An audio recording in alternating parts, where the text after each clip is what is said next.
اس دنیا میں صراط مستقیم پر انسان کو گامزن کرنے کے لیے بہت ساری تحریکیں وجود میں آئی. نبی کریم صلی اللہ علیہ وسلم کے دور مسعود سے لے کر آج تک ہزاروں انسان جس زمانے میں جس طرح کی ضرورتیں پیش آئی وہ ایمان کو بچانے کی تحریکیں لے کر کھڑے ہوئے. جب انگریز اس ملک میں آئے تو انگریزوں نے یہ پلان بنایا کہ اس ملک سے مسلمانوں کے دلوں سے ایمان اور اسلام کو ختم کر دیا جاوے اور مسلمانوں کا رشتہ ان کے خالق اور مالک سے توڑ دیا جاوے، انہیں دین سے دور کر دیا جاوے. تو اس موقع پر ایک جماعت کھڑی ہوئی علماء کی، اور اس جماعت نے مدارس کا جال بچھایا اور اس طرح سے مدارس کے ذریعے سے اسلام کو زندہ رکھا. مگر جب دیکھا کہ صرف مدارس اور مکاتب سے دین کا بچانا آسان نہیں رہا، اس لیے کہ لوگوں میں دین کا علم سیکھنا یہ اس کی طلب باقی نہیں رہی، تو پھر اللہ رب العزت نے مولانا الیاس صاحب رحمت اللہ علیہ کو کھڑا کیا. آپ نے 1926 میں دعوت و تبلیغ کے اس کام کو شروع کیا. آپ چونکہ ایک ایسے خاندان سے تعلق رکھتے تھے جو علم و تقوی اور زہد و پرہیزگاری کا مجسم تھا، اسی لیے فرماتے ہیں کہ آپ جب چھوٹے تھے تو آپ کھیلتے رہتے تھے، تو آپ کی دادی ایک مرتبہ آپ کو بلاتی ہے اور آپ کا سر سونگتی ہے اور اس کے بعد کہتی ہے کہ الیاس مجھے تیرے سر سے صحابیت کی خوشبو آ رہی ہے. کیا فرماتی ہے؟ الیاس مجھے تیرے سر سے صحابیت کی خوشبو آ رہی ہے. کیا مطلب؟ وہ یہ کہہ رہی تھی کہ ایسا کام اللہ آپ سے لینے والا ہے جیسا کام حضرات صحابہ کرام رضوان اللہ تعالی عنہم اجمعین سے لیا گیا.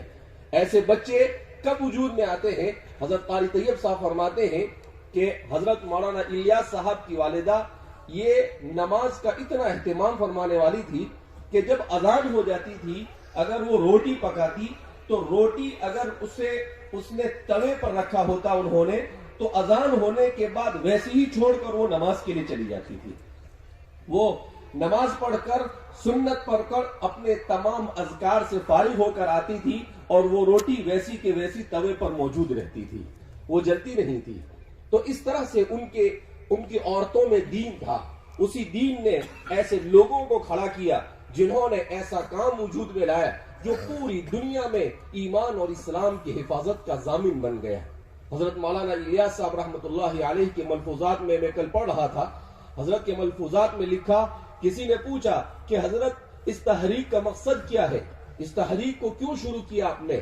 تو آپ نے بڑا پیارا جواب دیا.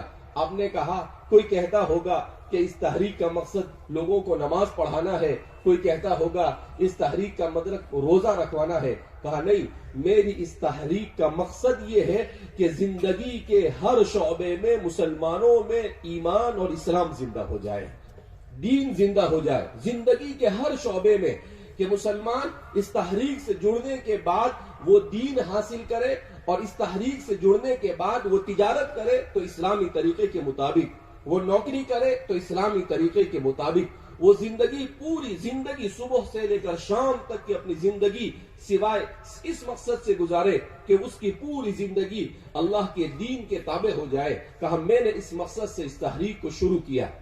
تو اس لیے ہم سب جمع ہوئے ہیں اور الحمدللہ اللہ رب العزت کی توفیق اور اس کے فضل سے جمع ہوئے ہیں. اس میں میرا اور آپ کا کوئی کمال نہیں ہے، اس لیے کہ ہمارے دل اللہ کی دو انگلیوں کے درمیان ہے.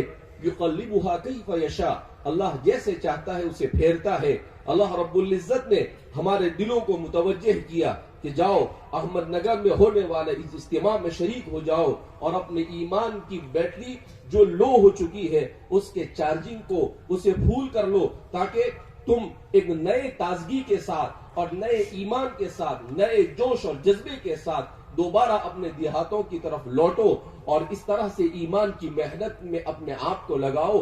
ملک کے چپے چپے میں، دنیا کے چپے چپے میں پہنچ کر اللہ کے دین کا پیغام پہنچاؤ. تو میرے بھائیو، دوستو، بزرگوں، ضرورت اس بات کی ہے کہ ہم ایمان اور اسلام کی اس تحریک کو سمجھے. حضرت نے اس تحریک کو 1926 میں شروع کیا اور 1944 میں حضرت مولانا الیاس صاحب رحمت اللہ علیہ اس دنیا سے رحلت فرما گئے. گویا کہ آپ نے اس تحریک کے پیچھے تقریباً 18 سال محنت کی اور اس کا آغاز بھی بڑے پیارے انداز میں کیا. فرماتے ہیں کہ جب آپ دہلی آئے اور آپ نے اہل میوات میں دیکھا کہ دین کمزور ہے، اہل میوات خود کہتے ہیں کہ اگر حضرت مولانا الیاس صاحب کی یہ تحریک کھڑی نہ ہوتی تو شاید میوات کا پورا علاقہ یہ ارتداد کا شکار ہو جاتا. مگر اس تحریک کی برکت سے وہ ایمان پر باقی ہی نہیں رہے، بلکہ ان میں ایسے بڑے بڑے علماء وجود میں آئے جنہوں نے صرف میوات میں نہیں بلکہ پورے ملک میں اپنا اثر و رسوخ دکھایا.